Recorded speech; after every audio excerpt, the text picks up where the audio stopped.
From Seoul to San Francisco to Sunnyvale, there's been a lot of action in mobile technology this week. We've spent a lot of eyes on, hands on, and brains on time with the latest from LG and Motorola over the past 7 days, and we're here to talk about it on episode 073 of the Pocketnow Weekly, the once-a-week audio podcast where we discuss smartphones, tablets, and the state of mobile technology in 2013.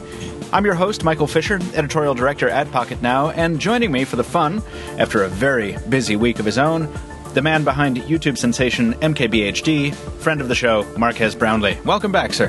Hey, thanks for having me on. Thank you for coming on such short notice. Yeah, no problem. And, of course, you all know my co-host, back from vacation and refilled with mobile mania, senior editor Taylor Martin. Oh, hey, y'all.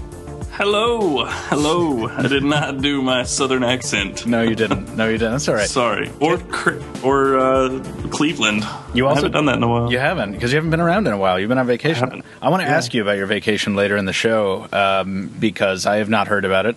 We've been so busy, listeners, at Pocketnow and elsewhere, that we have not had a chance to, Taylor and I have not had a chance to personally interact at all. Isn't that right, sir? It is. I feel like I don't know anyone at Pocketnow anymore. I know. Like you and Marques, like Taylor only left for a week. It wasn't even a week. It was like, what, 5 days or something? That's a long time, though. It was 6 days. It's a ridiculous amount of time in mobile. I mean, it's really I missed crazy. So much crap. Like, I didn't read. I made it a point to not read any mobile news, and I came back and I'm like, what happened? Like, is this the same industry? Like, I don't even understand. Yeah. Everything got turned upside down. We got curves. We got cheap phones. I don't know what's going on. There's also the small matter of the fact that we have a change in the order today, listeners. We're doing features first. We're going to do news last, actually, today, because we want to talk. We want to get right to the heart of the matter first with our guest Marques, who had kind of a big day today, didn't you? Indeed. Why don't you tell the listeners who you sat down with today? The 2% of our listeners who don't already know. Yeah. I had a little interview / convo earlier today in like a Google Plus Hangout on Air with Dennis Woodside, the CEO of Motorola, the Google company. So that was a fun half hour. And if you didn't watch it live, it's available to watch. There's a recording, obviously, on YouTube. And that recording is what I was soaking up in the half hour before this show. I managed to watch a little over half of it because, nice. Marques was able to join us a very, very last minute. And so I was like, oh, great. Well, let me just get frickin' brushed up on what he's been doing today. We talked about this on the live today. We were like, our Hangout sucks, and their Hangout's going to be amazing just because when you talk to the CEO of Motorola Mobility, I imagine that, he gets some kind of priority Hangouts channel. Did you? It was very down to earth. The dude's really cool. It was on my, Google Plus to his Google Plus. It wasn't even the Motorola Google Plus. So it was just face to face, like just talking about Motorola and all their stuff they have going on, which is obviously a lot at this time of the year. Yeah, during this segment that I saw, you guys covered discussion about Moto G, where you made the announcement that the Moto G is going to be the next device you review. Mm-hmm. That's pretty cool. You've never really done that before, have you?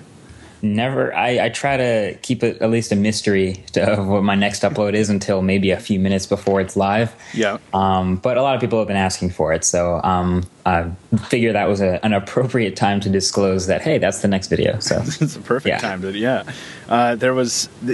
actually do quite a good job at keeping things a mystery, because when you had what was your most recent one? The Oppo N1? The N1, right. Yeah, when that uploaded, I was like, wait, what? Because I was expecting, of course, the G Flex, but we'll get to that in a second. Yeah. You also talked about with Dennis Woodside about what tablet he currently carries, which is by the way, what did you expect him to answer before you tell us what the actual answer was? Well, I didn't actually expect that he carried a tablet. It was nice that he does, and I don't even know if he actually carries a tablet, but he gave the answer Nexus 7. Right, which is with a smirk. So yeah, he carries a Nexus 7 apparently. Did any part of you expect him to say he carries the Zoom?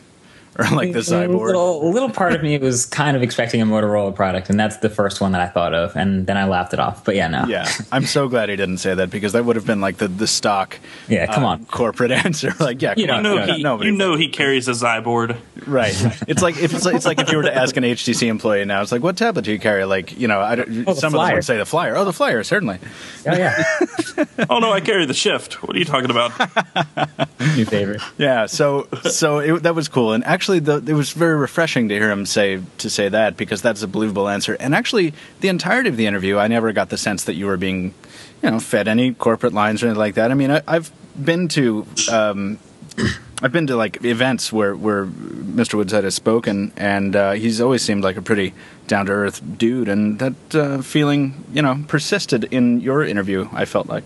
Yeah, definitely. I mean, we talked about like a whole bunch of Motorola stuff, and obviously there's certain things you're not allowed to say, like you can't give plans or some dates or anything. He did give some stuff that hasn't before been seen or said, so that was nice. Yeah.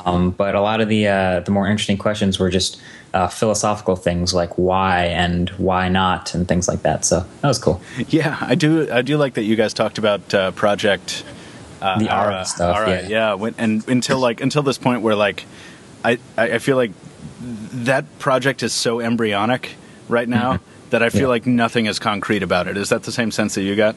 Yeah, I mean, he said we may or may not ship something in 2014, which is like super. I could say that about anything. So yeah, I mean, yeah, it's a new idea, it's a new technology, and that's why everyone's so curious about it. So I figured we'd talk about it for a bit. But what he talked about them having a prototype that's really similar to the phone box concept is still kind of unbelievable to me. But that's awesome. Yeah, it's kind of bizarre. I mean, that thing took everybody by storm it wasn't really a slow news week, because there hasn't been a slow news week in months as far as I recall. But that thing just kind of leapt up in everybody's faces. Everybody scrambled. There was opinion after opinion. And then like about a week later, it completely evaporated. And sometimes that happens, but I didn't necessarily expect that to happen here, but I guess I should have, considering it's so far out in the future. They're still at the point, as you say, where they're saying we may or may not ship something next year. So yeah, I mean, the thing about YouTube videos is the shelf life of a viral video like that, when you see or I guess the half-life of a video, just the attention span of the people who are watching it is way less than a week. So the whole thunderclap thing. So if you remember the phone box thing where they set up everyone, sign up for the service, and on this date in November, everyone who signs up will have their account send out this message, this tweet or this Facebook status or whatever. So it kind of died down for a little while because everyone forgot about it, and then it just burst onto the scene again when that thunderclap happened. And coincidentally, I guess, was the Aura announcement like the same day or the day before or something like that. So just a fun fact, YouTube videos have a very short shelf life. It's amazing to watch the analytics on them, where it's like, wow, this video is doing great for, like you say, about 7 days, 10 days or so, and then either it spikes because someone picks it up and it goes crazy, or it completely falls into the basement, and then 6 people watch it a day for the next 5 years. Yeah, it's like my videos after a day and a half. That's not true. Yours last. Yours get going. Yeah. Marques, well, actually, that would have been a nice segue, but we're not ready for it yet. You guys went on then to talk about the Moto X, and we had some inklings of maybe some little nuggets of information concerning availability of the wooden-backed ones. Right. Dennis Woodside said that there was some not trouble, but they were figuring out means of producing them quickly, it's a process. It's a process. The whole thing about a new material, they have to go through testing and then availability and sustainability and all that kind of stuff with a product, especially when it's wood. So that's just not been done ever before. So understandable that there's quite a bit of hoops to jump through to get that to happen. And he also brought out the I don't want to say buzzword, but the important term is sustainability, because I imagine that Motorola is going to be scrutinized by sort of the greenest of action groups saying, how many trees exactly are you cutting down to make these fancy phones? Yeah. But I don't see them getting a whole lot of heat, because it's not like they're selling them for $6,000. I think we know that there's going to be a $50 premium on the wooden ones? Yeah. Is that right? Yeah. So that's okay by me. Are you going to get one, Marques? I wasn't going to, but I keep reading people are really pumped for them, and I was surprised. I mean, I personally don't even really like the way it looks, but I've read people who just have to have that wooden back phone. So I'm curious to see how many people pick that up. Do you know what's funny? I don't know what my position is on this. Like, I do. That's not correct. Everyone knows my position on this. I am one of those guys who's like, I need one. I'll just throw a pile of money at you. Give me one now. But at the same time, I see where you're coming from, because I'm not sure that I like the way a lot of them look. The bamboo and the white one, I wouldn't go for that. But yet, at the same time, the black doesn't really contrast with the wood trim so much. So, whatever. I get that it can look bad very easily, but I think with the right combination, with a little bit of work, an ebony back and a black plastic front and some kind of interesting button trim. Do we know if they're going to let you do the button and camera trim colors? That is a good question. I don't know the answer to that. I don't think I've seen it like when you go through Moto Maker, the whole example just has the wood back in there. So if I were to guess, I would say it's just another back option and you can keep customizing the buttons, but I don't know. I hope so. Oh, man, this is going to be fun. I'm excited. I just, I have no confidence at all that people are going to want to watch a review of the wooden Moto X, and I don't think that we're probably will do one, but I'm going to petition so hard for it. I just want one so bad. Anyway, in case anyone's wondering, Taylor isn't just less talkative today. He's actually finishing an editorial as we speak, so... Actually, I just published it, and it's live on Google Plus and all the places. So I'm back. What is it? Welcome back. What is it? What was your editorial? Is a $180 phone worth it? Oh, my God. So it's a kind of a precursor to the Moto G review that will be going live. I cannot think of anything better that you could have said right then, because we were talking Moto X, we're done talking Moto X. We're almost done talking Moto X. What are they're going to reopen the orders on Monday, correct? Yeah, they're going to have that $150 off sale again on Monday. Yeah. I actually just got a code for that. Some kind sir, Anexus_Mario on Twitter gave me a code that I can use to get the deal from this past Wednesday. So I'll get a T-Mobile Moto X finally. Solid. I've been using it on AT&T, and I'm trying to get it on T-Mobile. I can't unlock it, so yeah. Wow, that's awesome. Kudos for having a really cool Twitter friend who provided you a little coupon there. Oh, rad. That's rad. So that's good. So if you want a Moto X, make sure and check in on Monday for the price that I think they should be, and that's going to be great. And now we need to talk about Moto G, because both you, Marques, and you, Taylor, have Moto Gs in your hands.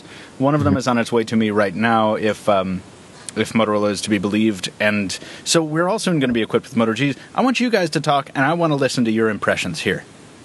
Yeah, well, funny thing is, earlier today on Twitter, I tweeted and I said, some people are telling me that their Moto X has gesture typing in the keyboard, the stock keyboard, and mine absolutely, clearly, obviously, any way you want to look at it, does not have gesture typing, and it's been driving me nuts because Moto X?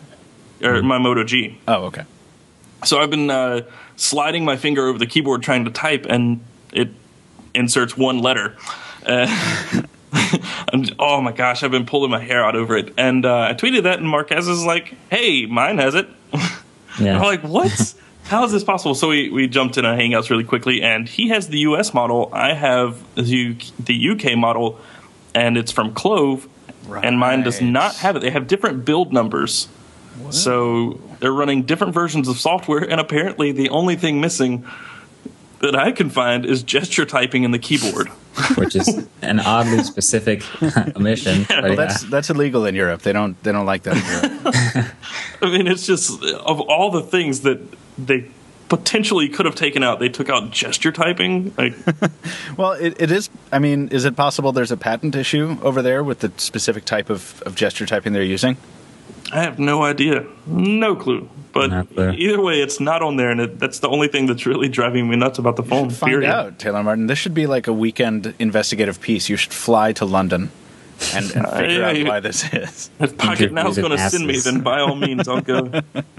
Yeah, no. So the G. I mean, I've seen videos of it. It looks a whole lot like the X, except for the speaker grill has changed position. I watched Taylor's video, Moto X versus Moto G. I still don't know exactly what to think about this thing. I think, Marques, you were saying you were surprised by how much you like it, right? Mm-hmm. Yeah. like, okay, so low-end phones I just don't usually like, obviously, and this is a $180 phone, and I don't think I've ever liked...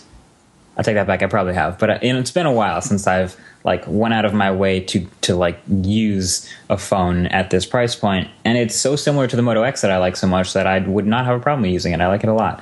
I would use this phone. Yeah, the problem for me is just a list of trade-offs for it. Like, this isn't a phone that my budget is for, so I don't like not having LTE. I don't like not having the higher end specs inside, so I do prefer the Moto X, obviously, but there's no doubt that this is probably the best phone for the price, the best low end phone, however you want to put it. It's a steal. Yeah. So it is. The big things that really turn me off, and they're sacrifices that you have to expect when you're looking at a phone that's under $200.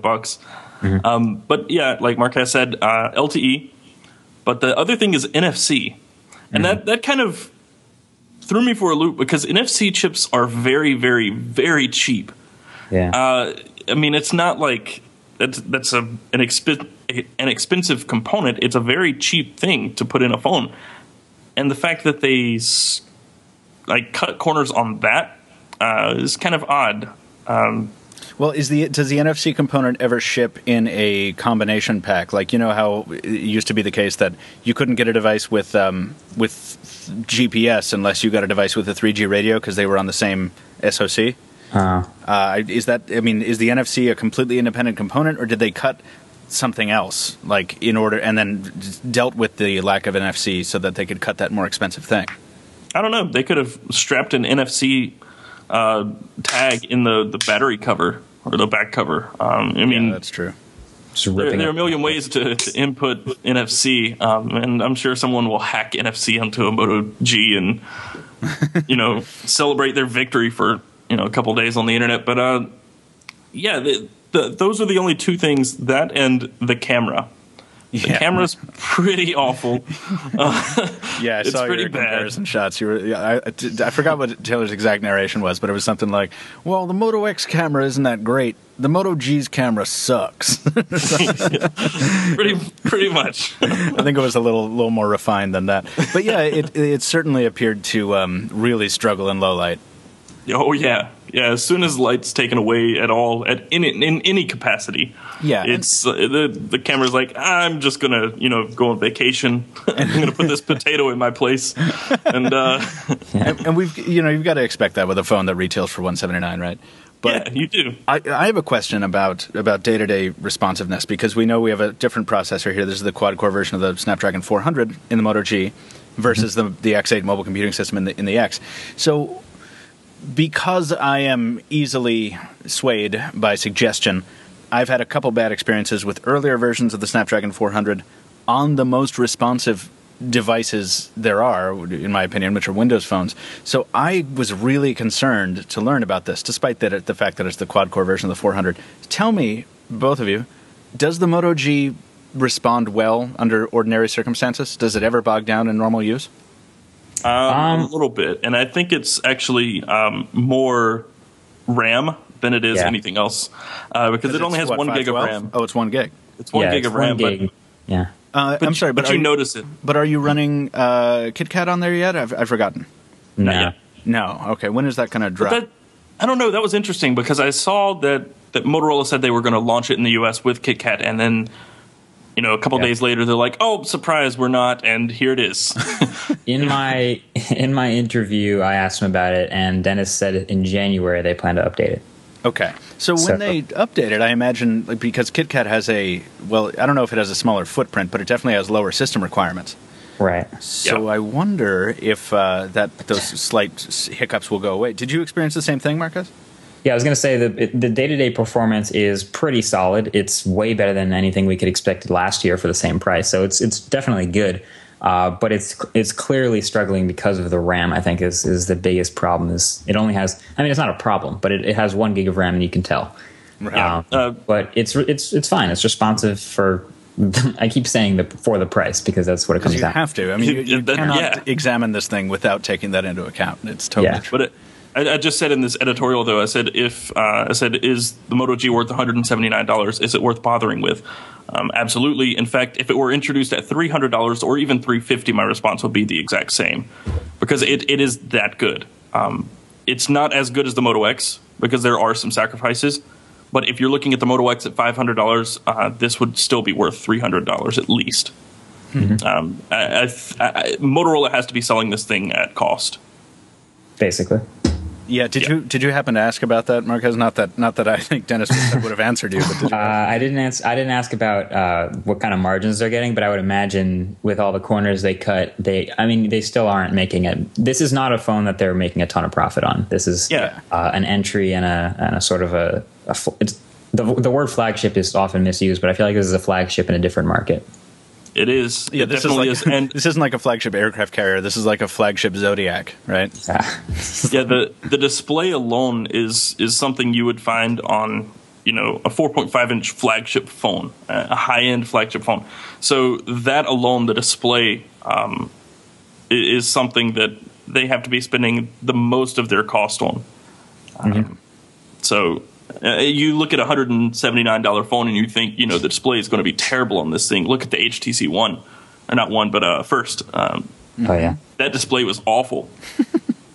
but the display on this is not. So wait, I'm sorry, I was distracted by an errant tweet. What display was awful?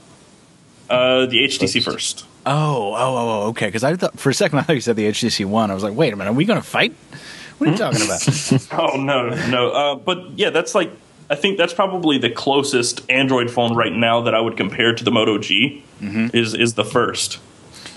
Because they're both running very near stock Android.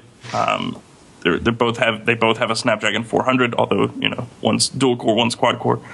They have the same RAM. They have a lot of the same specs, 5-megapixel camera. And I loved the First. I thought it was a great phone. It was overpriced, especially on contract, but it was still a great phone. Yeah. Well, it's minus Facebook Home. Well, we've got a couple other, and I enjoyed my brief time with the First as well. We've got a couple other comparisons, I think, and a review coming up on that. Of course, Marques, you have your review coming up on the Moto G.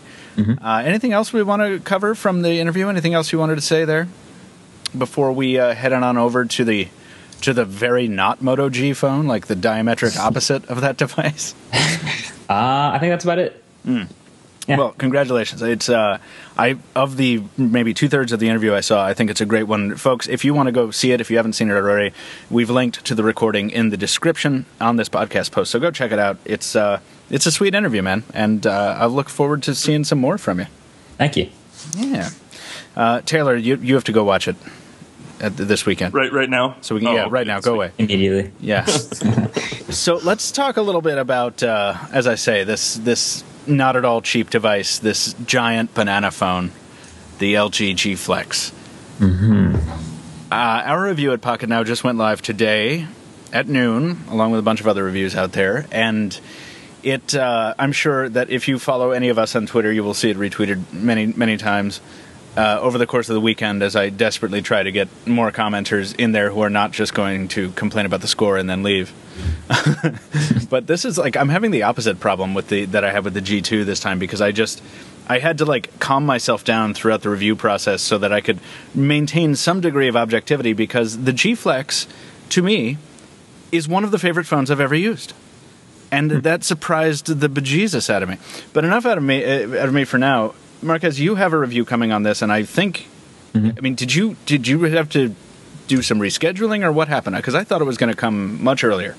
I'm in the middle of finals week, so I am behind on maybe 5 videos that I could put out right now and be on time. So as I write these papers and go through finals, I'm constantly thinking about these things. And the G Flex is up very soon, but I kind of had almost the same response as you. I actually really like the G Flex. And I guess it helps that I have big hands and I like big phones, and I use the Galaxy Nexus, which is curved, and I got used to that kind of thing. So there's a lot of things going for it in terms of my usage, but it still surprised me. It's actually kind of nice. Yeah, I mean, so tell me exactly, because I generally don't like oversized phones. When when someone told me that the G Flex was huge, someone random in public was like, "Wow, that's a huge phone." I actually had to take a second to react appropriately, because I was like, "Wait, actually, you're right." But at first, I was skeptical because I had just finished carrying the Lumia 1520. And before that, I had been comparing the One Max with like the Galaxy Mega, and before that, I was re-reviewing the Z Ultra. Right? Oh my gosh! Yeah. So this is a comparatively average size phone. That's exactly right, and the screen size is identical to almost all of those at 6 inches. I mean, I think only the Galaxy Mega is larger. 6.3. Yeah, 6.3. What's the Z Ultra's display? 6.4. Oh, okay. Yeah. So the Galaxy Mega and the Z Ultra are bigger, but the 1520 and the One Max are at 6 inches apiece. You know, they feel so much bigger than this thing, and it's because of the curve. And then, you know, what I see in comments all over the internet on my review, on other people's reviews, on features, editorials, whatever, is just a lot of this kind of typical thing we see out of tech people who are supposed to be, in my opinion, who are best when they are basking in the glow of something new, when they're allowing wonder to overtake them. But instead, so often you get people who are like, "What's the point? Tell me why I should, give me the practical reasons this is good." I'm like, "Why are you? You're like 14. When did you become 80? Stop." You know, yeah, like the curve to me minimizes the footprint of this otherwise massive phone because it makes everything more comfortable. In my view, I mean, do you have the same feeling? I have that, and also the thin bezel, similar to the G2, the buttons on the back. I've gotten used to this sort of width. I think when people look at how big a phone is, it's actually how wide it is for a lot of people. Mm-hmm. Just because a lot of times if you're going to the top of a phone, you adjust your hand anyway. That's just almost a norm unless you're using an iPhone or a Moto G or a small phone like that, which a lot of people are. But at the moment, I feel like it's more about basically the diagonals and the width of the phone rather than the height. And that's why I like the Galaxy Round strangely so much. I really liked using the Galaxy Round and still do, because it's way easier to type. I do the swipe typing with that keyboard because of the curve. But I don't know. I like the screen. The one thing is the distortion and the weird reflections that I get when the phone's not even on. Totally nitpicking, but those isn't it crazy? Yeah, like, they're nuts. The thing is lying on a table and you walk past it, and it's like it catches your eye because the reflections are not doing what you think they should do. Exactly. I did. There's a couple of shots in my Galaxy Round review where I'm shooting outside and I kind of tilt the phone while it's off towards the camera, and you can see like a reflection of the entire New York City skyline, which is like way hundreds of yards away. So it's weird. And walking really past it, seeing like a distorted box of Cheerios, and it's just so weird. But in the end, it's like I like the way it looks. I like holding it and using it, so that works for me. I like it. Yeah, I'm in the same boat. When I was abusing it in our version of our ruggedness test, I really had a hard time hurting it because I felt so horrible. I just really loved the design so much, and even. I mean, the hardware is the easy thing to take apart, right? But it all falls apart if the software isn't any good. But the thing, and honestly, that's what I expected, because I hated the software on the G2. I really did. Yeah. But with their new skin, with the Flex as opposed to the LG skin, I mean, I'm not going to go so far as to say that I find it attractive. I still don't. It's still kind of a grayer version of TouchWiz. But the fact that they've taken all the color down, they've put a lot of black backgrounds on stuff, they've simplified all the iconography, it just looks a lot better to me. I mean, what's your feeling on that? I feel like it's an upgrade. So when I look at the other huge phone, the Galaxy Mega, it was clearly not a flagship, and Samsung didn't treat it as a flagship, and it didn't have flagship specs. So it was a lower end device than the Galaxy Note 3. So I still prefer the Note 3. When I look at the G Flex next to the G2, the G Flex feels like an upgrade in like every way. The back buttons are actually way nicer. Yeah, they are. I don't know if it's really quite nice. Even if you don't like back buttons, you can't deny these are way better than the ones on the G2. Yeah, they're larger, and even the button, the illumination behind the button is really cool, because when it's off, I love it too, because when it's off, it's chrome, but when the light is illuminated, like the light, it doesn't seem like that material should allow light to pass through. Yeah, but it doesn't make sense. Yeah, but that's cool. It's like the ball on the Palm Pre. The first Palm Pre had a similar thing. It was metal and then it was white. But and then on top of that, all the software is a step in the right direction rather than the wrong direction. So as a package, I like the G Flex better than I like the G2, which is great. The one problem is the camera is not quite as good, but that's okay. Yeah, but there's no OIS in there. Yeah. Well, I'm jaded towards the G2. Now, why are you jaded toward the G2?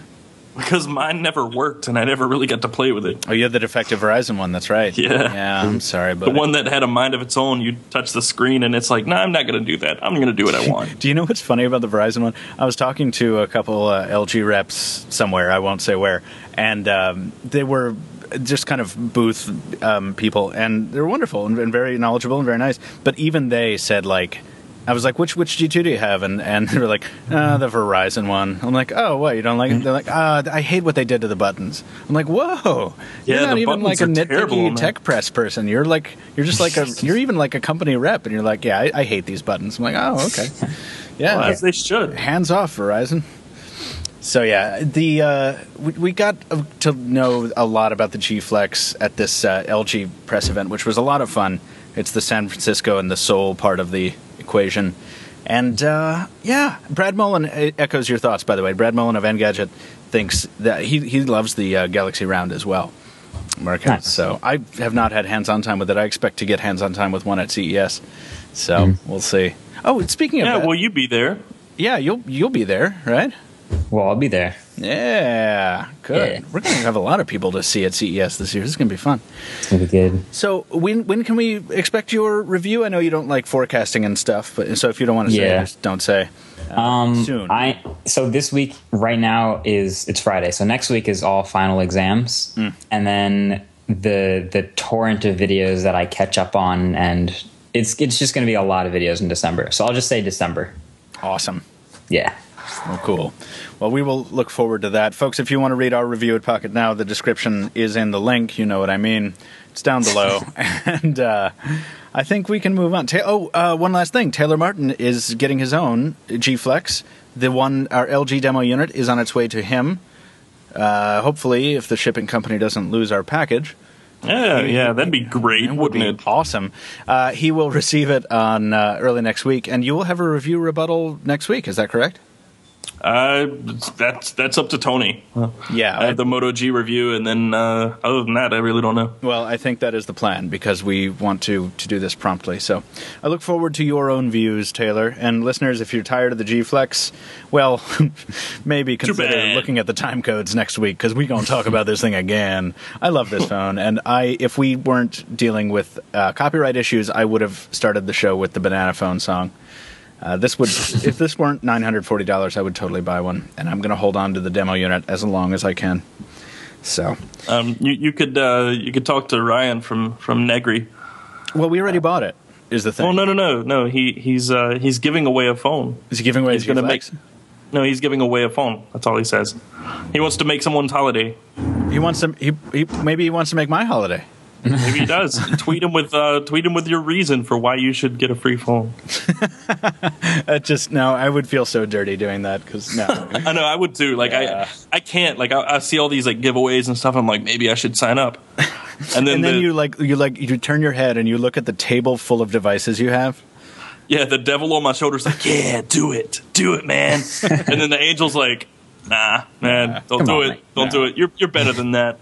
To pad us out a little bit as we transition from features to news, I understand, Marques, you're going to stick with us for news? Sure, yeah. Great. And while we do that, while we make that transition, I would love to just kind of pop out a couple questions here from our friends on Twitter. We did a very, very last-minute announcement of the show. And I bet, Marques, you've been probably staying away from Twitter because you have about 40,000 new followers today, right? I have a lot of tweets. I saw a little bot tweeted at me that I was one of the top 5 most mentioned profiles on Twitter today. Really? So that's fun for my Twitter apps. Those are fun. Yeah, that's awesome. But yeah, I'm reading them. Yeah, I've noticed that you are very conscientious about replying to almost every tweet, but I don't think that's going to be possible this time. Yeah, it's rough. Yeah, it's a tough life. So let's look at the timeline. It's like 1 minute all the way down the page. Yeah. How long these replies were. Fortunately, we did have a couple straight to the point questions. I think there's like 2 or 3, and we can just bang these out really quick. This is from Paul B. at Paul Bonnard. How do the multitasking options compare? This is about the G Flex. Compare to the Note 3. Is an S Pen necessary? What's neat is the G Flex doesn't really need an S Pen, and I mentioned it's kind of hard to put an S Pen in a curved phone in the first place. But well, they did it with the antenna. True that. Yeah. Touche. But they had the swipe in notifications from or multitasking from the side, which isn't quite as many, but it's really convenient to multitask between your most recent like 2 or 3 apps if you're using like copying and pasting or something like that. About the slide aside. Yes, yeah. I have no idea what they call these things, but they're nice. Yeah, they're all the most crazy names ever. The slide aside and Q whatever. I feel like they should stop. I guess they have to name these things, but I don't know. I don't think they do. I really don't. Like you could call it something like, self-explanatory. Yeah. Like Samsung puts an S before the obvious name of the tool, so at least you know what it's called. Right. But whereas LG uses Q, and I've forgotten why they use Q. Do you remember why? That's their like. I haven't decided. No idea. Me either. It's like because it's similar to S, but it's not S. Oh, it's supposed to be quick, isn't it? I think it's for quick. Anyway, yeah. And so, but my number one thing, though, my number one rejoicing point about the multitasking options on the G Flex is the fact that they finally included dual window. Yes. So, you can press and hold the back button, and then you have the pop-up, and then you can do 2 apps side by side. I mean, that's awesome, and that's something that we rip a lot of other manufacturers for not including when they do a big screen phone. And so it was really nice to see here. It's not quite as mature as Samsung's offering, but, I think it's important. Yeah. But I agree with you that an S Pen is not necessary. So, yeah, there's that. Let's thank you for the question, Paul. Let's do this is from Safi Uzaman, who we have spoken to many times.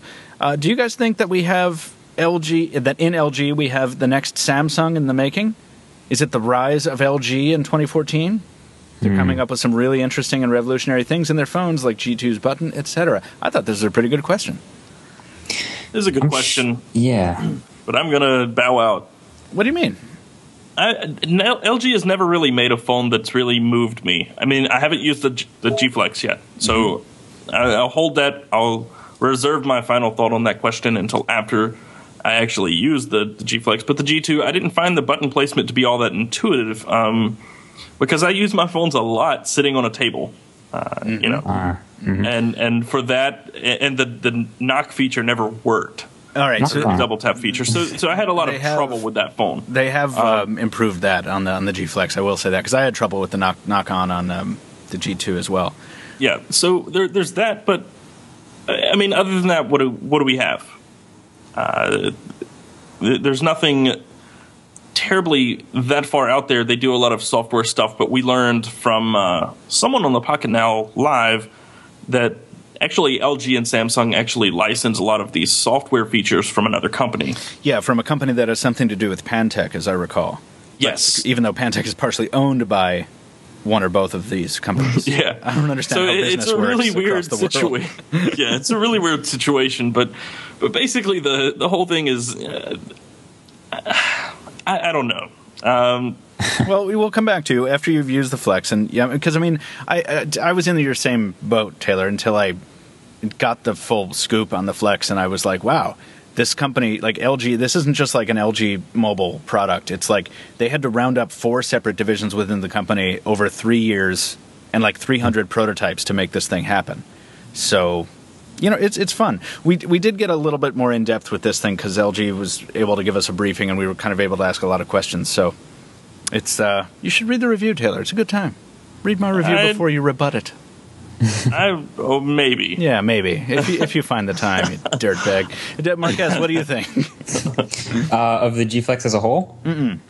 Sorry, about whether LG is going to be the next Samsung. Oh, right. Yeah, I think that's what LG kind of wants. I think in my LG G2 review, I just kind of blatantly said it. Like, it seems like the best way to compete with Samsung is to do everything Samsung does. And hopefully best them at something. Just throw everything at the wall, and if something sticks, then you got one.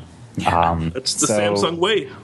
Yeah, I mean, they're doing a lot of good stuff. I don't know if they're necessarily the next Samsung. Samsung is clearly dominating Android market share, however you want to say it. But I don't know. I like what they're doing. I think they're doing great stuff, and I hope they keep doing all this awesome, great stuff and are successful with it, because I like to see innovative companies succeed. So, me too. Keep it up, LG, if you're listening. Yeah, amen. Yeah. And I think, I don't know, it just strikes me as likely that LG, if anybody's going to be the next Samsung, like, that's kind of like a press buzzword or whatever. Who's the next X? Like, why is the next X? And it's like, okay, whatever. But if anybody's going to be the next Samsung, then I think LG has a really good shot at it just based on their corporate structure. They're both companies that have a lot to fall back on that's not mobile, like appliances, and other electronics and large screen TVs and things of that sort. So, and washers and dryers. Washer and dryer. That's the big washer and dryer market. Yeah. Well, LG is the thing is Samsung is a huge electronics company and LG is a huge electronics company. So if you want to say, is LG Mobile going to be the next Samsung Mobile? That's one thing. There you go. But LG and Samsung are competing in like 50 million markets already. Well, and that's what I mean. Along with GE. So yeah, that's a whole other thing. Yeah, no, exactly. And I just confining it to mobile, I think that, right. That's what I mean. Let's see. This, and then in the middle of receiving all these tweets, questions, I got into a Twitter conversation about my Galaxy Gear not running the latest software yet, so now I'm all confused. How would you compare the Flex theme? This is from Junaid Nasir. How would you compare the Flex theme of G Flex with TouchWiz? Is it faster, lighter, or heavier than TouchWiz? I'll answer first. It's way way faster in almost every circumstance. In my experience, I think TouchWiz is more mature, and I think you can do a few things more with it that are more useful. But also, TouchWiz is not as customizable, so there's a lot of trade-offs between the two. I don't know which one I prefer the look of, because I kind of prefer neither. Yeah, same. Right?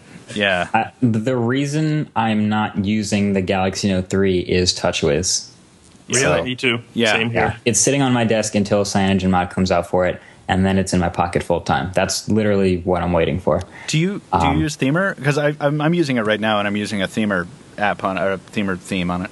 I don't have Themer, but I have a whole lot of customization going on to kind of emulate the Nexus experience. I have the Google Experience Launcher with the Google Now on the side. I have all the apps side-loaded, but it's just not doing it for me. I need me some stock Android. I need some KitKat. I hear that. Can I just review every phone using Action Launcher now? From just moving forward, yeah, that seems like a really good idea, a really good way to replicate the out-of-box experience. Action, yeah, right? Man, I just after using that for so long, I just hate going to anything else, and I'm jaded when I pull a phone out of the box and it's not running it. I expect my application drawer to be on the left, and it's not.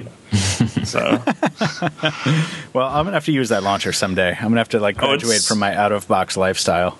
It's on sale right now, so you might as well get it now. Hey. I'm actually using the Note 3 right now because it's powering my Galaxy Gear, and because I think I'm going to be comparing the G Flex with the Note 3. So, right. Hey, Michael, check your wrist, because I think it's telling you that you have a notification that you're going to have to use your phone to check. As a matter of fact, it is. Yes, you must view this notification on your device. Oh, okay, all right. Well, I'll do that later. Thank you, watch. But Marques, do you find that when you pick up the Note 3, to maybe move it around your room, that it now feels smaller to you? It feels like a great size device. I guess it would feel smaller because at the beginning of the year when you first got it, I just talked about how massive of a phone it is, and yes, it's huge, blah blah blah. And now it feels like a mid-sized device because it's sitting in between a G Flex and an Oppo N1. So yeah, it does feel kind of small. Exactly. And after my phablet parade, I'm like, I pick up the Note 3. I'm like, wow, this is great. This fits my hand really well. This might be the perfect size. Yeah, exactly. We've been doing the same thing year after year, and we're just all going to be carrying around. You know what someone should make is like a little infographic, like a GIF of what is the perfect size poll results for every 6 months for 4 years. Oh, God, it's true. Yeah. The first time I ever heard the term sweet spot as applied to mobile devices, was, I think people were saying it was 4 inches. I think it was back in the old days of the Engadget podcast or something. It was like Paul Miller or something. It was like 4 inches was the sweet spot. And I remember thinking like, man, that's a little on the big side, but I see where he's coming from. 4.3 was the big side. Oh, yeah. 4.3 was giant. Was big, yeah. And the Nexus huge. S had a 4-inch, right? And then 4.3 was the Evo and all that stuff. And then we got the on-screen button. So it was the Galaxy Nexus was 4.65, but it had an on-screen usable area of 4.3 plus the on-screen buttons. Right. So it's like, ooh, maybe 4.3 is the sweet spot. Yeah. Yeah. Now we have 4.7-inch displays in a casing that looks like it should have a 4.3-inch display. And that's sort of the winner for me. But, of course, I can't carry the Moto X anymore because nano SIM, but we've been over that. God, that's annoying. I actually remember it like it was yesterday. The person I heard use that term first for Sweet spot? Smartphone, sweet spot, was Noah Kravitz, actually. Really? It was actually before I joined Phone Dog. I heard him say it, and I'm like, what? That's 4 inches. That is insane. That is so large. Like, why would you want to do that? I love that. And I remember writing an editorial about how a 4.3-inch phone was stupid and no one would ever buy a phone that big. It was just a terrible idea. And then I bought I didn't get the Evo. I got the Droid X. And it was a 4.3-inch Motorola device. Droid X, man. That thing was a beast. And I loved that thing. It was a tank. Yeah. That thing was you could throw that at someone, it would just hurt. It would knock them out. For the past day and a half, all of the pre-roll ads on all of our videos have been Motorola Droid ads for me. Like the 1 minute long Edward Norton spot. Have you guys seen that? I think I might have. It's between that and Samsung that I just keep seeing. Yeah.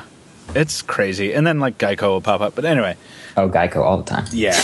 Let's move on. We're already talking about Android, so let's continue pressing into Android. We've got the links for what we talked about before, discounted Moto X, Moto G versus Moto X. The Nexus 5 camera is getting some fixes this week, according to many, many sources in the news. 4.4.1 is the official version number. And I want to know, if you asked this on the interview, I didn't get to it, Marques. Did you guys talk about this today? We did not. Okay, so I think it's a pretty basic story, right? Like Google said pretty early on that they were not satisfied with the Nexus 5 experience, and they were going to release an Android update specifically focused on improving it. And we have an update to the story that says Google has confirmed that 4.4.1 is on its way out as of today. So, guys, if you have a Nexus 5 and you're comfortable with side-loading updates over ADB, the update is available for download. We have the link in the news story, in the linked story. So, I mean, I would be jazzed about this if I was still carrying the Nexus 5, I know. I was certainly jazzed about it when they did this for the Moto X. What are you guys? Are your Nexus 5s just sitting dormant here, or are you going to do this? And what's the story? Doing it up. I am still carrying Nexus 5, and I will. I have refreshed the check now button an undisclosed number of times today. But I think I'll just sideload it. Be wearing a hole through the glass? Maybe. Yeah, I'm going to sideload it, but I can't really carry it right now because I have my T-Mobile SIM in the Moto G, and I can't put my AT&T Nano SIM in the Nexus 5. Let's see what the problem is there. Well, I certainly hope that it goes well. This is like ripe for a camera comparison that Marques, when Taylor came aboard, I think not one of the first videos he did, but one of the first videos he did that he like complained about for days on end was the Moto X video. The Moto X like pre-update and post-update camera test. Oh no, that was the HTC One. Oh, it was? Oh, yeah. So it was one of your first videos. Oh my god, that was a oh my god, I had nightmares about doing that video after the fact. Well, it looks like we have some side-by-side samples on the post here. This is from, who's the source? This is The Verge, of course. They broke this. So yeah, so let's check it out. I can't wait to see what the results are. Taylor has my Nexus 5, so you will not get my opinions on this. But well, the update's almost downloaded, so I just clicked here, and Steven just linked straight to the zip instead of other places. Yeah. So it's downloaded now. I'm going to sideload it right now. Why not? All right, good. Sideload it while we're talking. That's coming out. If you are more a fan of skinned devices, HTC had this really cool news. Did you guys see this? This came into my inbox like yesterday or the day before, and no, it was yesterday. And I was like, wait, what? HTC is offering financing on one of their devices, on the HTC One. No money down financing. And I want to say that again, because if I were listening to this podcast, I would have ignored that, because I would be like, whatever. So everybody does that. HTC is doing this, not a carrier. So this isn't a T-Mobile, no money down, get a phone, get a contract thing. It is the manufacturer of a device offering their device as low as $25 a month if you qualify for credit. Now, I mean, this is crazy. I mean, like, the HTC One is not a spring chicken. It's not the newest phone you can get today, certainly, but I think this is still a huge deal. I can't remember an example of another manufacturer doing this. Can you? My answer is no. I never seen any. Yeah, OEMs just don't do that. Yeah, I mean, this is wild. So, like, HTC will. Stephen kind of breaks it down pretty intelligently here. HTC will give you a $600 32 gig one for nothing down, and you'll make no interest monthly payments of $25 for the next 2 years. And I mean, like, I think we could get into a conversation that's probably an hour long debating the merits of credit in general and deals like this especially, because you can only imagine what you're going to feel like in, what would it be? It would be 2015 when you're still paying $25 for a month for your HTC One, right? Yeah. Like that, you wouldn't feel great about that. But at the same time, if that's the phone that you've wanted for so long and it's been so far out of reach, and somehow you have excellent credit, but you don't have a pile of money sitting around, and for some reason you don't want to do a contract, like, there's a lot of ifs, right? Yeah. If you are this particular kind of person, then this is great news. I mean, this will make your Christmas, you know? And that's another, or your Hanukkah or whatever. And that's another question that I have. How many of these are going to be sold as gifts? Because this is a great, like, last-minute gift idea. It's like, oh, he's been talking about wanting another phone. I'll just snap this up, and then, well, yeah, 2 years later, you're not friends anymore, and you're still paying $25 a month for his phone. But I think it's really cool that HTC is, like, breaking the mold and doing this.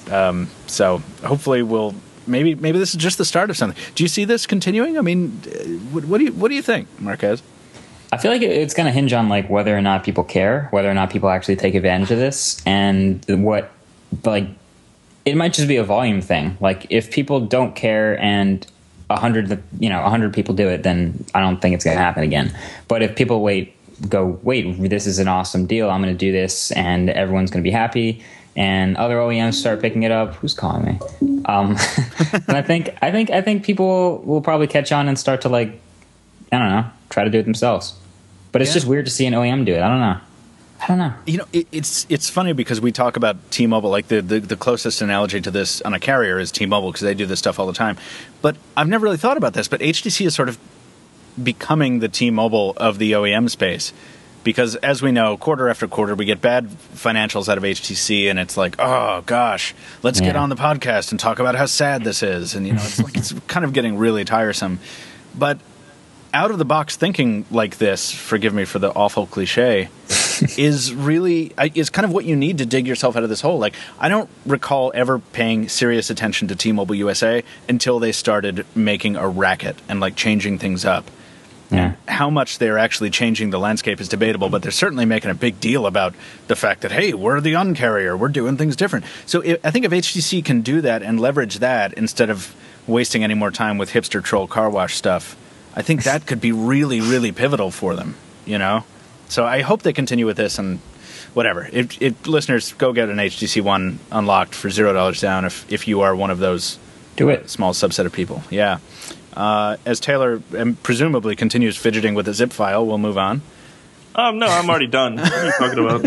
It's already updated. Taylor has no interest in financing. Wait, your phone is updated already? It's patching system files right now. Nice, bro. Well, as that happens, let's talk about the one other related story. at&t throwing users a bone, as Stephen Shank puts it. I don't think that's a bad headline, but I like it. I don't know. We use that expression on the show all the time. Shopping for a new smartphone service plan. If you are already with or leaping onto AT&T, Were you wowing my lack of ability to speak? Yes. Thanks. It reminded me of the last time I was on the Weekly when I read that guy's question. Yeah, you couldn't talk. I had just sudden, immediately, out of nowhere, I had dystonia. Sudden onset lack of speaking ability. Starting December 8th, AT&T is making some damn it, Taylor. Making some changes to its service plans. If you have a phone that's no longer being subsidized, either because your initial contract has been fulfilled or you brought your own device, you can get a $15 monthly savings over a regular subsidized plan. Now, you do have to call AT&T to make this happen. They're not going to do this automatically, but I was quite surprised. This is one of the carriers that unveiled a early upgrade program earlier in the year that ultimately is kind of a big ripoff. And that's kind of what carriers do. They're like, hey, here's this thing that we're going to paint in pretty colors, but it's actually not very good for you. But why can we rip them off today? Exactly, right. But this seems like a really kind of beneficial move to the user. I mean, you have to crunch the numbers on it and run your tables through your brain and see if it will save you money, because there's some more details we're not going into. But, pat on the back to AT&T for actually doing something consumer friendly, I think. Yeah, it actually puts my monthly plan with AT&T very similar on scale to my T-Mobile plan in at least what I'm paying, but not what I get for it. It would put me at I think $80 a month for AT&T versus $70 for T-Mobile, but I'm only getting the bare minimum 450 minutes and no text messaging and 5 gigs of data versus unlimited everything. So. Yeah.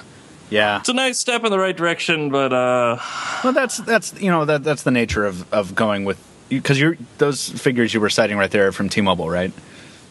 What? With your AT&T plan versus whatever the hell you were just talking about.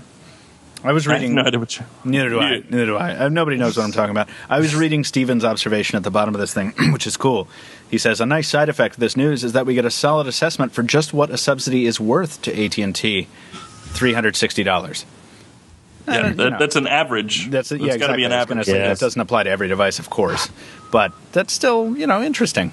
I like getting a peek. So when they sell a $400 phone on contract for $150, right? Well, that's different.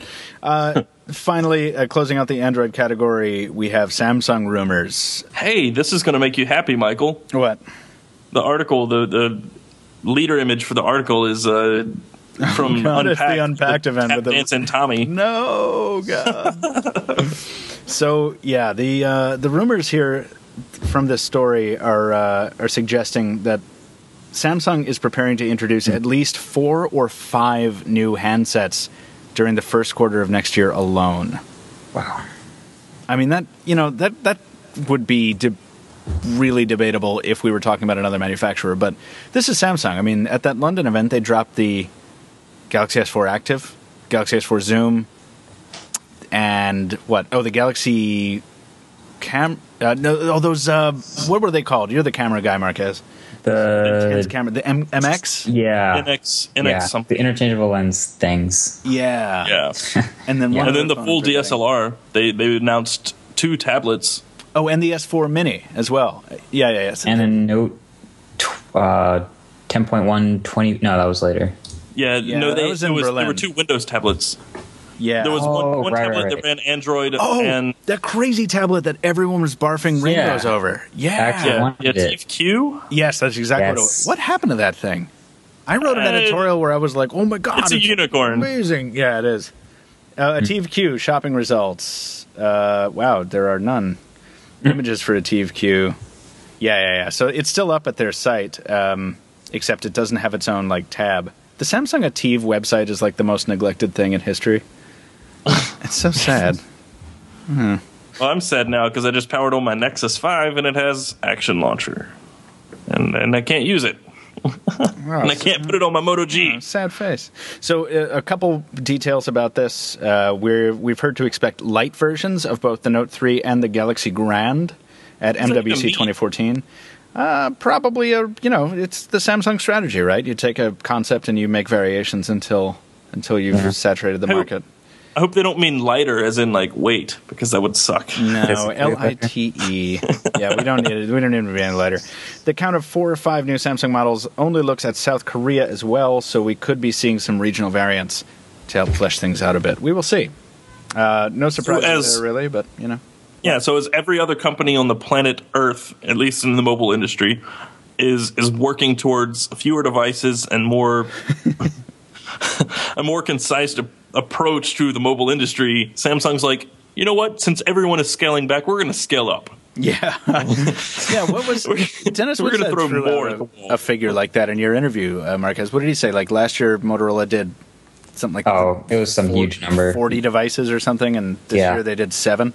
Basically a lot. Yeah. They did a lot of devices before. Yeah. So different strategy. Which is awesome. I like that. But of course, listen, without Samsung blasting out 16 phones at once every so often, we would be a lot less busy and the year would go a lot more slowly. So I'm glad they're doing it. Truth. Yeah. iOS, very, very slow news in iOS this week. iPhone 5S, the Touch ID accuracy is apparently getting worse over time. Do either of you gentlemen spend time with a 5S on a regular basis? I've never touched one.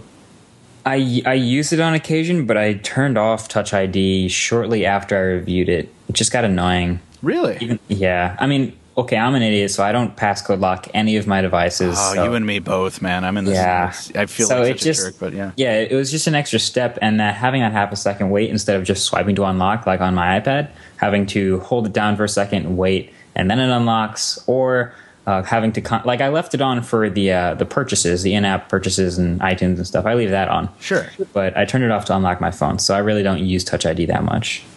Wow. See, I feel like if I had a 5S, that would be the single reason that I would use the device most often. I mean, I'm sure it's got to wear off at some point, but I don't know. I don't know if the novelty would ever wear off to me. Because I would see you're going to roll your eyes, Michael, but here I am going back to the Moto X. My Pebble is a trusted device. So as long as my Pebble is connected and around my Moto X, I don't have a passcode. But if I drop it somewhere and leave my Moto X at home and my roommate wants to pick it up and use it, he can't because it has a pattern lock on it. Why am I going to roll my eyes? That's awesome. That is equally futuristic and rad. I mean, I love it. And I said in my comparison that the trusted devices wasn't on the Moto G, but it is.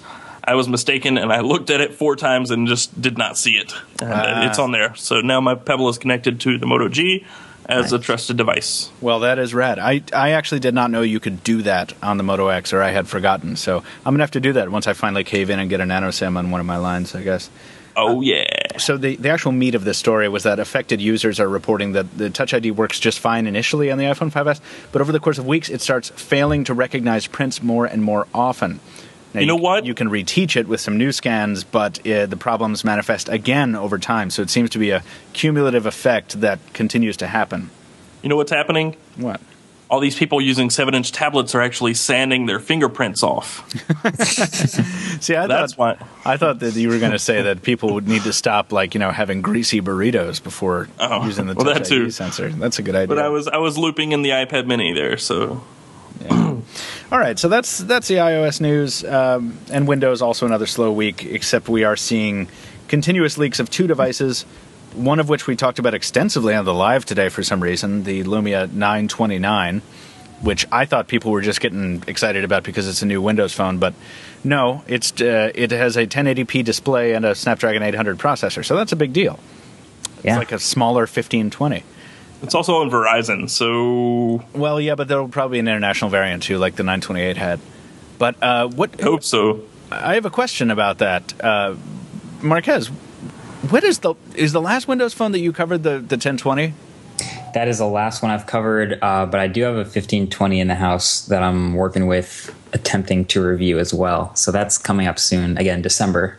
Sweet. But yeah, so far I've covered just the 920 and 1020. So you're sticking to the high-end stuff. I don't really blame you, because when I go lower end on Windows Phone, it's fine, but it's because the experience is so uniform. I'm kind of like, why am I even doing this? Why am I on this 4-inch display passive matrix thing? But we are seeing that the 929 first is just leaked all to hell. There are new photos out showing the very squared-off design. Looks a lot like the 928, if you ask me. I don't really like what Verizon has done from what I'm seeing. And Go figure. God, I wish they would change their logo. I wish they would just stop touching phones. Wouldn't that be great? God. Yeah. They ruined the G2. They ruined the G2. They ruined a great phone. So the Moto X is, we've all said it, a great phone, but the Droid Ultra and the Droid Mini and the Droid Max, they feel slimy and nasty and just, What were you going to say, Marques? I was going to say just, I had a friend who was like looking at the G2, like, yeah, I kind of really like the look of the front of this. It's really clean. It's got really thin bezels, and there's no way Verizon can screw it up, right? I was like, yeah, no, it'll be fine. And then we see the Verizon version come out, and they managed to stamp that logo just right in the top of the bezel, just right. Oh, wait, I'm sorry. What device is this? I'm sorry. The G2. Oh, the G2. Oh, right. So so Verizon just has a habit of ruining devices for me. I left Verizon this year, so. How about that Note 2 home button on the Verizon? Oh, God. Never again. Oh, my God. Never again. Never forget. Just when you think they can't possibly screw something up, they're like, you know what, guys? Yeah, we can. What? You know what would be... My principal objection is that the logo itself is ugly. AT&T also brands all their devices, but the Death Star logo, I think, is actually quite attractive, especially when it doesn't have the AT&T, when it's just the globe. I mean, that's not obtrusive. That's fine. It's cool. But you have Verizon, you have the check mark, and right next to it, so that it uses up double the width, you have check mark and then Verizon, and they it's always just unbalanced and looks so awful. It just looks so. It's terrible branding. And if it were just the check mark, it would look just as bad. I mean, it just... Well, at least it would look better. No, I think it would look better with just the check mark. I don't think it would look good, but it would certainly look better. It would look so out of place. Just a random check mark. It would look pretty stupid. It would look like quality assurance pass. Yeah. It's just... and then sometimes they do the Verizon logo inside the check mark. Like, yeah. Jeez. Anyway, it's just bad. Nobody outside the United States cares about any of this, so we'll move on. I'm sorry, everyone, but man, we got some hard times in America with our carrier logos. The other Windows Phone that's been leaked is, oddly enough, a Samsung device. They keep chipping away at Windows Phone without really seeming to care too much about it. But because the only two phones that came out this year were the ATIVS and the ATIVS Neo, which... the ATIVS was good, but it didn't get any support, and the ATIVS Neo didn't really seem to be any good when I tried it. So there's a shipment of a device called the SMW750V coming into the country from South Korea for testing and evaluation purposes. And the only thing that we're seeing on this is a 1920 by 1080 resolution and a 5-inch screen. So maybe we'll see it at CES. Who knows? Perhaps. Wouldn't that be great? I love it. Because we saw a... wait a minute. Didn't they use CES to show off a Windows Phone last year? Wasn't it the ATIVS Neo? I don't know. It was. CES this past year was kind of a blur for me. Yeah. So, I don't know. You didn't have a good CES last year. I did not. No. Anyway, it's going to be fun this year. We're going to have a lot of fun. We've already got, guys, listeners, we've already got a lot of appointments. We have a lot of stuff to cover, and we have our biggest ever team covering CES this year. So it's going to be a ball, and we're going to meet Marques there, and that's going to be great. Yeah. All right, that's the end of the news. Let's jump into listener mail because it's a little past the hour mark, and it's Friday night. And we've all got things to get to. So. Weird. I also could use a little rest in my voice. So, Marques, why don't you, as the special guest, pick a listener mail that you want? You don't have to go in order. Just pick one to read, and we'll answer it. All right. I'm going to do the one from VJV. Nice. He asks, "Hi, guys. It's been over a year since the launch of the Nexus 10. Do you think Google will make a refresh, or is it even necessary? Thanks, and keep up the great work." And my immediate answer is please.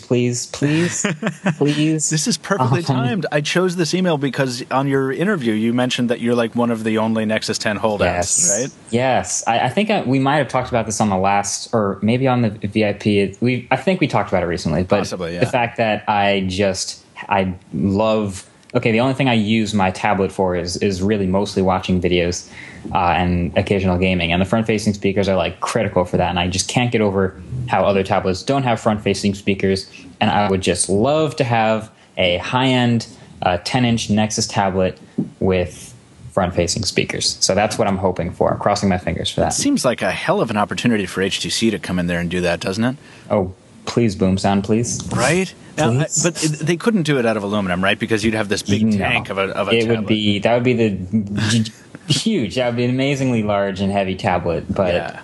So front-facing something speakers. like the first, like with a polycarbonate build, or maybe soft touch. Maybe like the Nexus 10, except with boom sound. Yeah. But what do you think? I mean, do you have any speculation on who's going to build the Nexus 10 replacement, if there is one? So in my interview with Dennis, he basically mentioned that Google and Motorola aren't working together in a tight enough way that you would expect a Motorola tablet. So I'm just kind of I'm surprised that we haven't seen a new Nexus 10 yet, but at the same time, I'm not really surprised. Like, no one's buying them, no one's using them.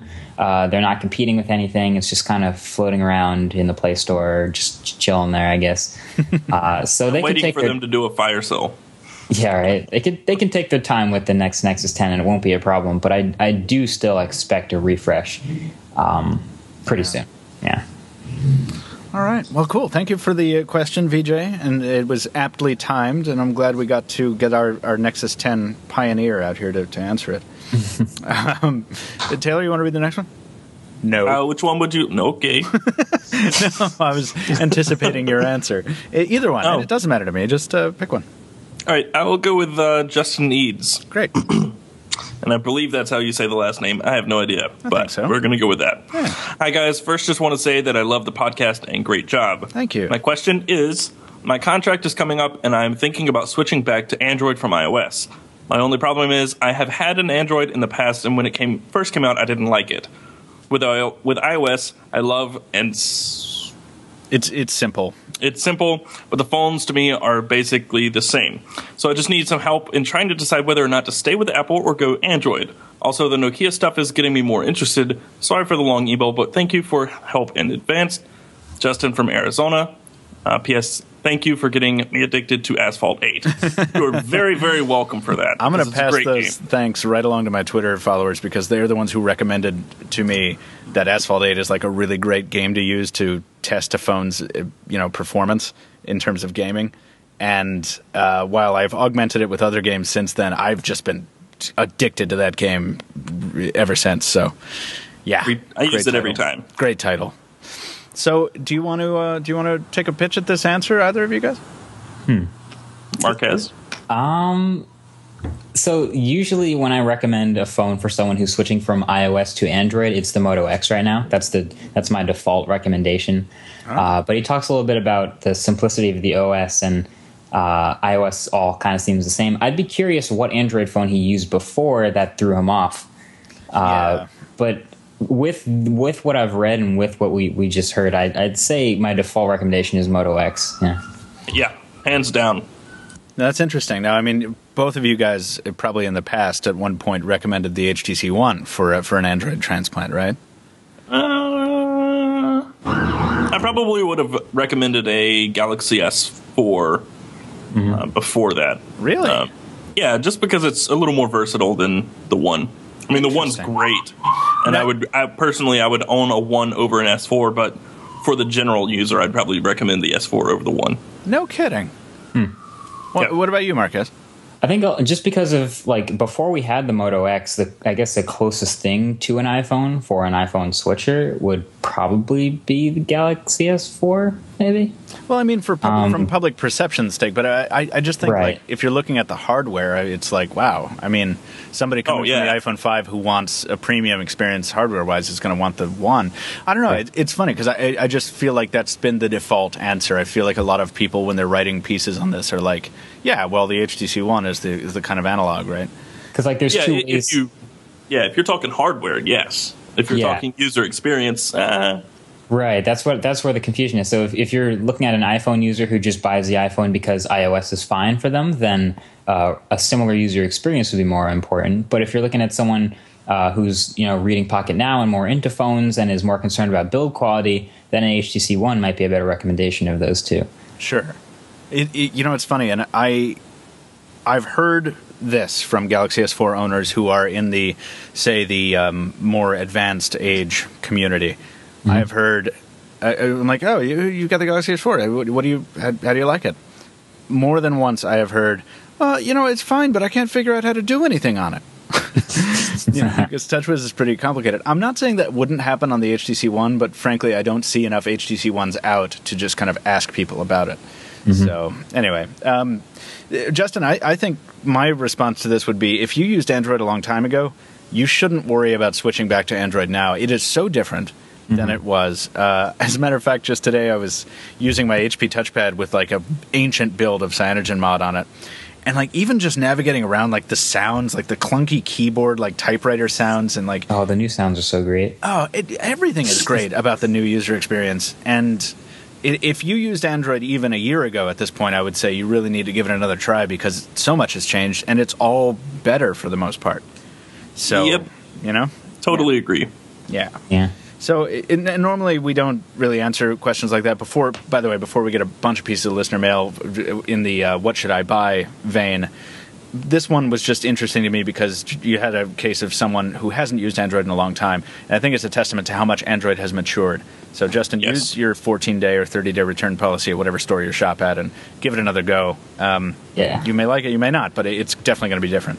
So. And if you're looking at the Moto X and you hear this before Monday, try to get one on Monday, because it's $150 off the retail value, so you can get a Moto X for $350. That is the day to buy it. Yeah, if not, then you can kind of test a light version of the Moto X with the Moto G for $179. So not that I would recommend doing that, but Let's. I know the piece I want to finish up with. So why don't Taylor? Why don't I ask you to read the one from Vi here, because this is sort of in the same vein, but it's a slightly different question, and I think it's well suited for we three gentlemen who use a lot of different devices. Because I got espresso beans in my teeth. Oh no! Well, we can see that on our audio only podcast. So you're right to be reluctant. I know. Hi guys, I've been a long-time subscriber to the YouTube channel. I love the content. Keep up the good work. Thank you very much. Thank you. I'm writing to you as I need your help. I've been wanting to get a tablet for a while now, and the only tablet that fits my strict requirements is the iPad mini with Retina display. I have an Nexus 5 and love Android. I would get an Android tablet, but this email would be 500 or 5,000 words long if I went into details. To get a long story short, and Nexus 8 doesn't exist.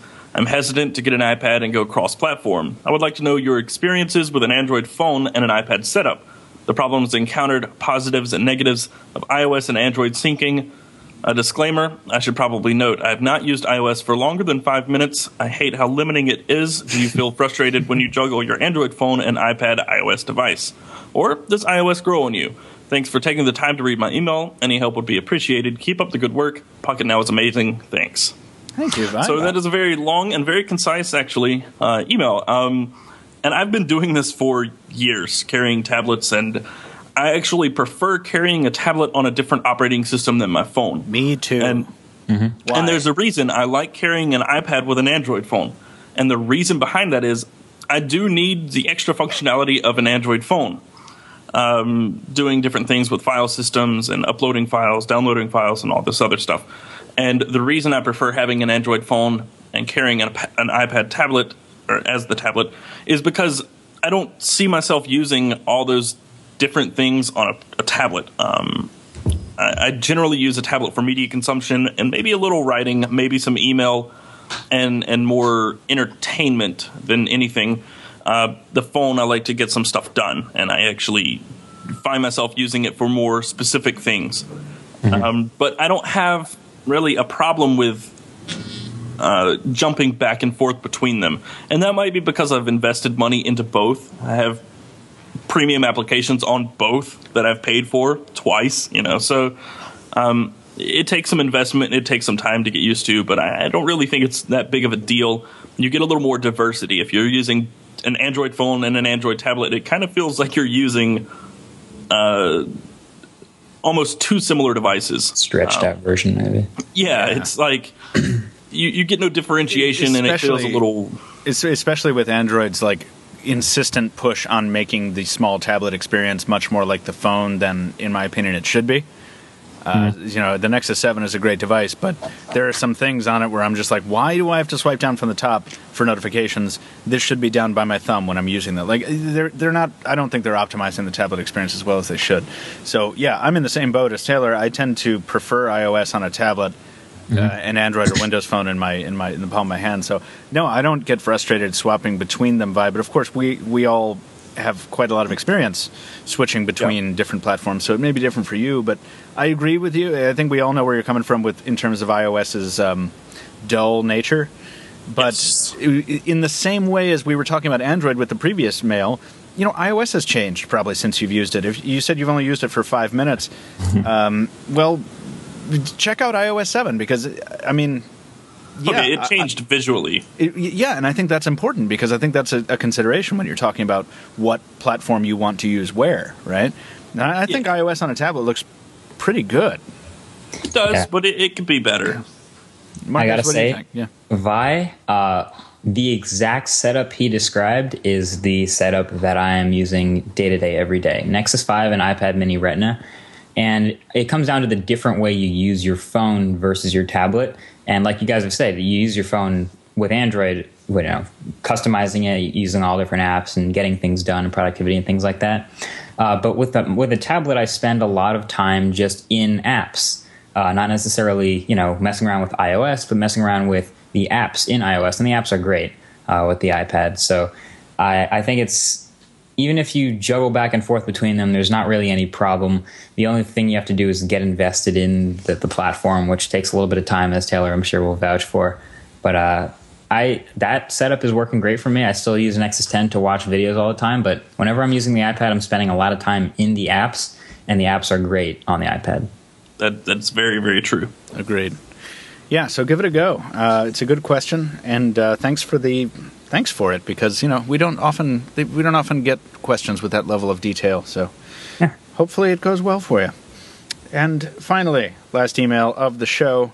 This is from Shri, who has written in before and whose name I butchered before. So thankfully, he even gave me a link to a pronunciation guide, which I really love. So thank you. If you think I may have trouble pronouncing your name and you're writing in, first of all, you're right. I will, no matter what it is. And number two, yes, please give me a pronunciation guide. He says, I've written to you guys before, and from the time I wrote to you last till now, I've gone from being just a tech enthusiast to a tech writer. Hooray! Congratulations, sir. I write for a couple websites now, and I'd really like to thank y'all for inspiring me with your very stylized and consumer-oriented content. Thank you, Shri. Well, you're welcome, and thank you. Here's a question for you guys. With the expansion we're seeing in the phablet segment, how long do you think we will have to wait until we see a large-scale consumer backlash against such devices? Thanks and regards, Shri. I love this question because all we seem to be able to talk about these days, because the manufacturers are forcing the issue, is huge screened devices. Yep. Mm-hmm. And we talked a lot about, at the top of the show, about how you can minimize the feel of a device. I mean, the G Flex does a good job and so on. But it is a valid question. At what point are manufacturers no longer going to be able to say, well, we're differentiating by making a bigger screen, so there? I think we're getting really close to that, actually. Oh, yes, we are. We have to be. It's the Ultra. Well, yeah, the Ultra is massive. When I reviewed the Oppo N1, I kind of talked a little bit about it. Like, there are so many big phones now that when you put out a big phone, you need to give a reason for someone to carry such a big phone. Yeah, exactly. And some of the things people are trying are like the Galaxy Note 3. We'll throw in a stylus. We'll throw in all this multitasking.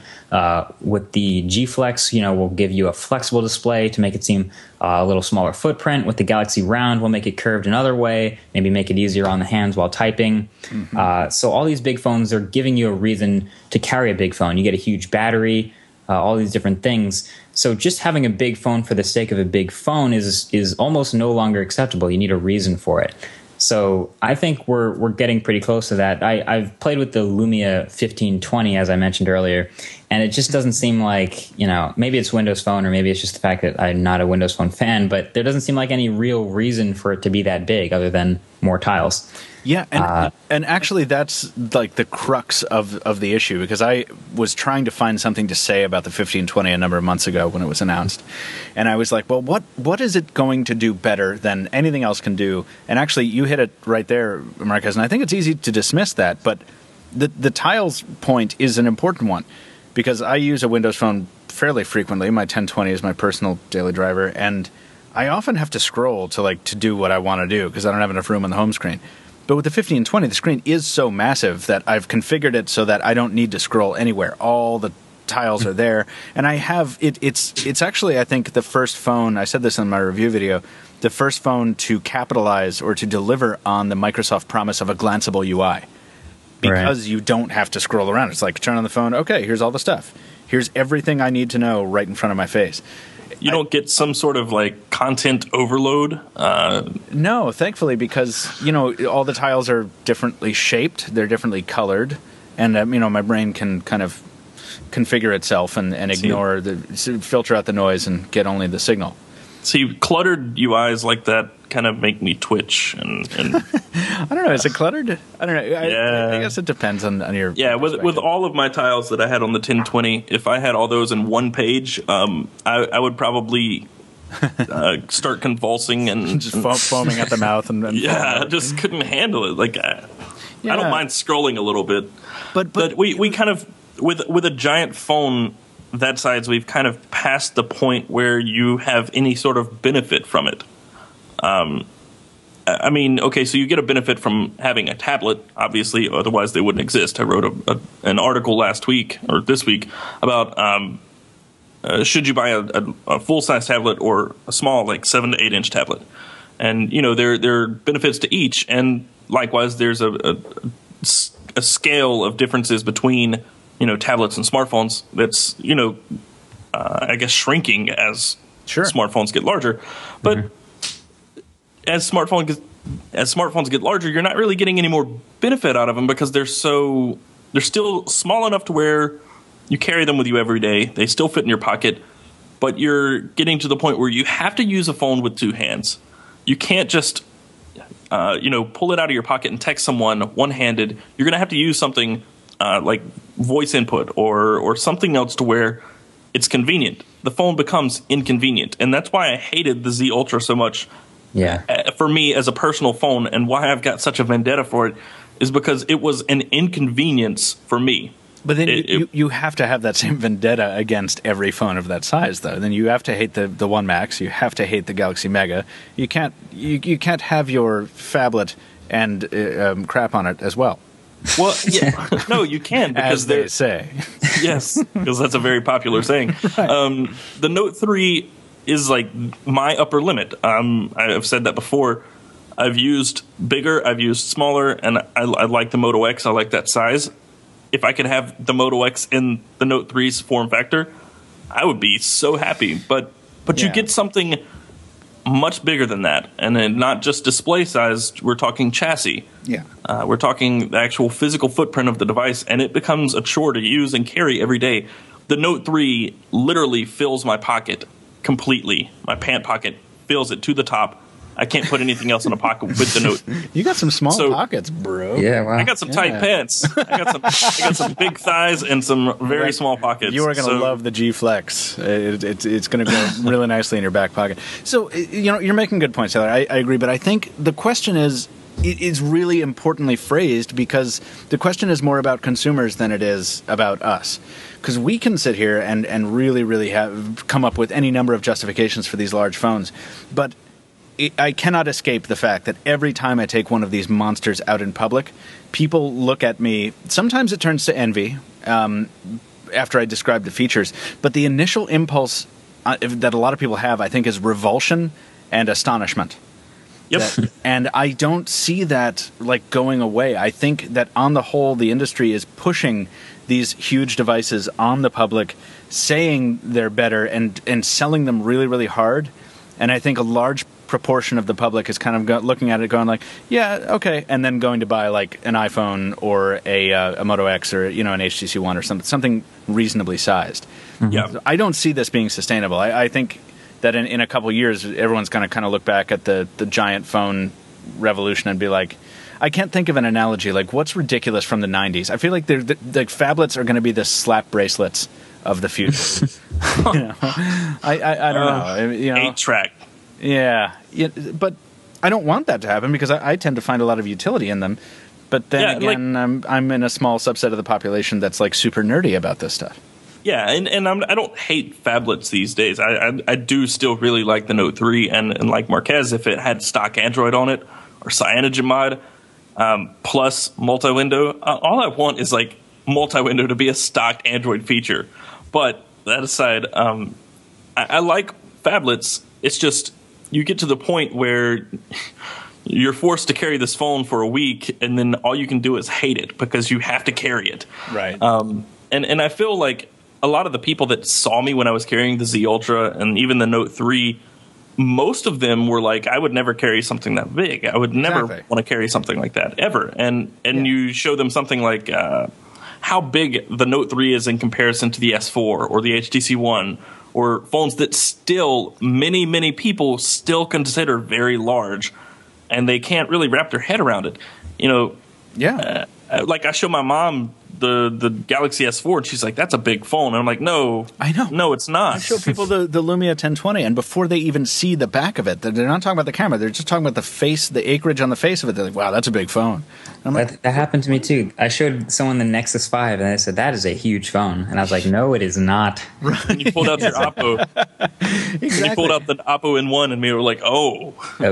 So that's the thing. That's proving the point. You know, I mean, people out there in the real world are not taking these things seriously, and I don't think there's a real compelling reason they should, unless you're talking about a very, very refined idea like the Note series, which, you know, led the charge here. The Notes were the example, and then a bunch of other manufacturers were like, oh man, we got to make a big phone, but we can't do a Wacom digitizer because Samsung owns that, or we don't want to do that. We don't want to steal the stylus for some reason, but we'll bundle in a capacitive pen you can't put in the device. Basically, a bunch of other manufacturers were like, we're going to take this idea and we're going to do it really half-assed, and that's the way to the top. You know, I don't. But then, oddly enough, that sounds like a bash against everyone who's not Samsung. It's not, because then Samsung was like, "Hey, everybody else is ripping on the Note 3. We're going to make something bigger that's crappier than the Note 3, and we're going to sell that." Like, what? Millions. Oh god, what is going on? I don't know. Like, I just want to be back to normal smartphone life. See, I don't. I love this absurdity because we'd have nothing to talk about if there wasn't this crazy crap going on. Well, I mean, that's fine if I can talk about it from a distance. But when when Tony or someone emails me, they're like, "Oh, this phone's on its way to you," and I'm like, "No, like, please spare me." You know, that's you and Stefan need to get together and go bowling. You guys are all burned out. What? No. Stefan likes the Z Ultra, and he said anything else feels cramped. He's crazy. That guy's crazy. We need to get him back on the show. Is he 9.5 feet tall by any chance? I don't know. We've never met him in person. But yeah, I'm not if you guys ever meet, can you please compare hand sizes? Because I feel like the Z Ultra would be a perfect size for you, Marques. Your hands are giant. Yeah, they are. I held the Z Ultra, and it's too big. I don't believe it. Pixar didn't happen. All of that thing. Like the N1 is too big. Yeah, it's also much heavier than the Z Ultra and the Note 3 and things like that. But is it? Do you know off the top of your head? Do you know how many grams it masses?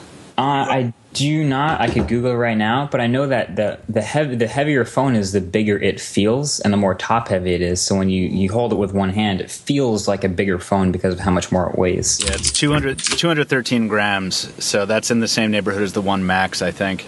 Yeah, it's huge. Yeah, It's too much. Yeah, it is too much. I mean, I was calling the G Flex a little on the heavy side, and that's 177.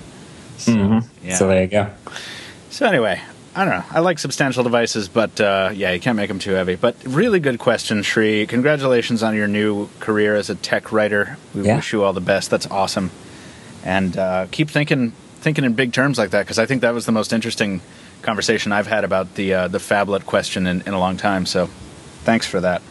And guys, look at that. That was a very short email. It was one of our shorter ones today. So You don't need to be verbose. Don't be like me. Don't use 3,000 words to say what you could say in 1,500. Oh yeah, I'm pretty wordy as well. Yeah, you and I are the verbosity twins. Let's start a band with that name. Oh boy. God. I think we got to wrap it up, guys. It's Friday night. What do you say we get out of here, huh? Yeah, I've got to go write some editorial ideas. Oh yeah, Marques, are you off to study, or are you off to do something cool in New York City? A little bit of both. Or I'll study and then make the rest of the Moto G review, and then actually I'll just sleep. I forgot what's sleeping. I should sleep. Yeah. Yeah. I'm gonna go find a fireplace. I think my girlfriend and I are cooking something, and then we're gonna continue playing BioShock, which is going to be a lot of fun. Ooh. Nice. I'm going to go not spend any more time on ThinkGeek today. So there's that. Ooh, very good idea. Oh, I should Christmas shop too. That's a good idea. Oh, dude, don't go on there. You will lose all your money because I think they found all the Star Trek stuff in the world and put it on their site. See, here's the thing. I already own a lot of that, so I think I'm going to be good. You're going to get all the bathrobes and the kitchen. I asked for the bathrobe. Aprons. If anyone out there wants to give me a Star Trek bathrobe for the holidays, I will give you a shout out on this very podcast, and you'll instantly be world famous. Also, can I say something? That works. What? NASCAR. Very nice. That's good. I didn't do it this week, so I had to.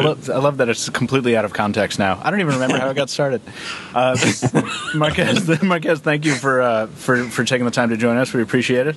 Mm-hmm. You want to come back again sometime? Absolutely. Thanks for having me this time. Always a pleasure. The time flew. I don't even know what time it is right now. But yeah, that was awesome. Thanks for having me. No, thanks, man. I'm glad, and congrats again on a stellar interview today. And everybody, you can find Marques at MKBHD on Twitter, and of course at youtube.com/MKBHD. Thanks again, man. Indeed. Thank you. You know what, Michael? You're a jerk.